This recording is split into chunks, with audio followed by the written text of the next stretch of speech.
40 to 45 members వరకు ఏం పెట్టుకోదు మా ఇంట్లో నాదే తప్పు. నేను జనరల్గా బయట వరకు పోనీ అంటాం ఎప్పుడు కానీ కూడా మెసేజ్ చేసే వారికి టీంతో వెళ్ళి అదే సెకండ్ కట్లా ఢిల్లీ నుంచి దాదాపు ఒలింపిక్స్లో సెకండ్ థర్డ్ ప్లాట్ఫామ్ ప్రజలు వేరుంటారు. ఫోర్త్ పొజిషన్లో చాలా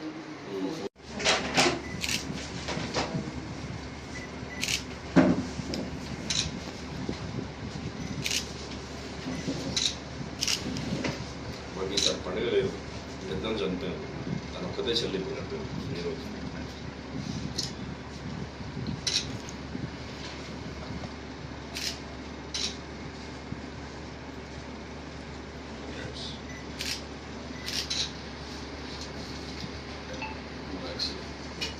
ఇండియాకి తీసుకొని రావాలి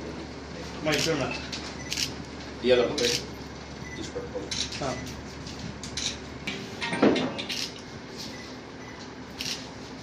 బెస్ట్ అలా ఒకసారి ఓకే మెడల్ తేవాలి ఇండియా ఇంకోటి కావాలి.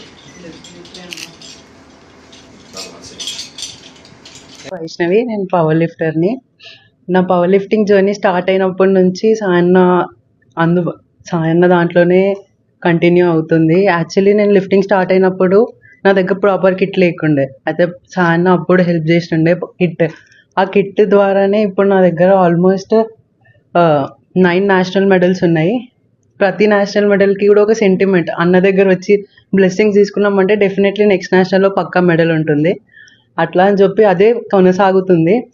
ఇంకా ఎన్నో నేషనల్స్లో నాకు ఇంటర్నేషనల్ ఛాన్స్ వచ్చింది, కానీ డ్యూ టు ఫైనాన్షియల్ కండిషన్ చాలా nationals, junior national, world championship, రీసెంట్గా ఆల్ ఇండియా యూనివర్సిటీలో మెడల్ కొడితే ఫీజు ఛాన్స్ ఉండే, అది కొన్ని నామినేషన్స్ వల్ల దానివల్ల కొన్ని డిలే అయ్యి అందులో కూడా నా సెలెక్షన్ డ్రాప్ అవుట్ అయిపోయింది. ఇప్పుడు ఈ కామన్వెల్త్ ఛాంపియన్షిప్లో కూడా సాయన్న వల్లనే వెళ్తున్నా. ఆ స్టేట్మెంట్ అయితే నేను డెఫినెట్లీ సంతోషదాయకమైన రోజు నాకు. నా చెల్లెలు వైష్ణవి దాదాపుగా మా జర్నీ 4-5 years బ్యాక్, దాదాపు దానికన్నా ఎక్కువనే అనుకుంటా.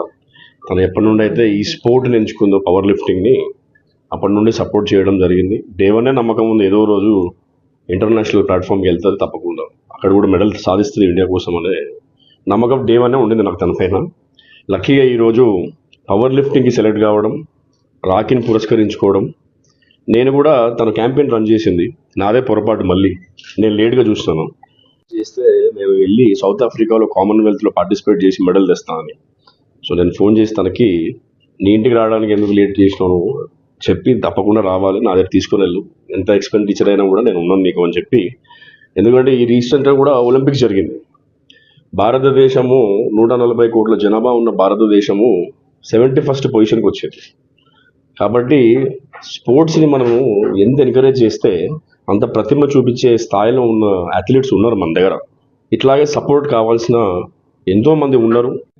ఎవరైనా సరౌండింగ్స్లో, నేబర్హుడ్లో స్పోర్ట్స్ కోసం ఏదైనా హెల్ప్ అడిగితే తప్పకుండా చేయండి. ఎందుకంటే ఇంటర్నేషనల్ స్టాండర్డ్ భారతదేశము నంబర్ 1 పోయే స్థానం. చైనా జనాభా కూడా మనంతనే ఉంటుంది, కానీ వాళ్ళు వరల్డ్లో నంబర్ 2 ఉన్నారు. సో ఇండియాకి ఇటువంటి సిస్టర్స్ ఎంతోమంది ఉన్నారు, ఎంతోమంది బ్రదర్స్ ఉన్నారు. వాళ్ళందరినీ కూడా తప్పకుండా మనందరం కాపాడుకోవాలి. ఈసారి తలసాని ట్రస్ట్ ద్వారా తనకి కావాల్సిన ఎక్స్పెండిచర్ చేయడము, తలసాని ట్రస్ట్కి కూడా చాలా సంతోషం. ఎందుకంటే మెడల్ సాధించాలి అన్న ప్యాషన్ ఉన్న అథ్లీట్ తను. కంపల్సరీగా ఈ పవర్ లిఫ్టింగ్ కామన్వెల్త్లో సౌత్ ఆఫ్రికాలో తను గెలుస్తుందని నాకు కంప్లీట్ నమ్మకం ఉంది. గెలిచిన తర్వాత మళ్ళీ ఒకసారి మీడియా ముందుకు తీసుకొస్తాను. Thank you.